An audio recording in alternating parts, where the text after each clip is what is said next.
我係 Raymond，細個嘅時候，公屋村嘅走廊好長，但我世界好細，因為專注力不足同自閉症，我總係嗰個成日俾人唔記得、俾人蝦嘅細路。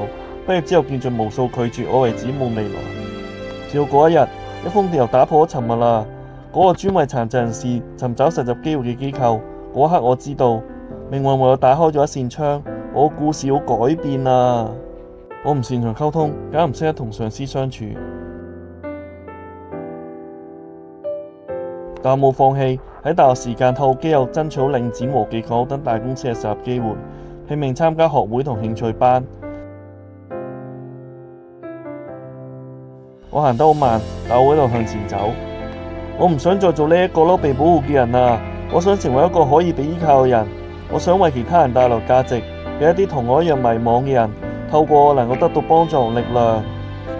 依家我係一名公關活動策劃，從餐廳、場地、醫療團隊到海外服務到攝影，我穿梭唔同單位之間，為其他人解決問題。我終於成為一個不可缺少嘅橋樑啊！工作之餘，我加入獅子會做義工，同社會機構合作，生命向生命，我做到啦！只要唔放棄，每個人都可以從被遺忘嘅角落，活出屬於自己嘅無限價值。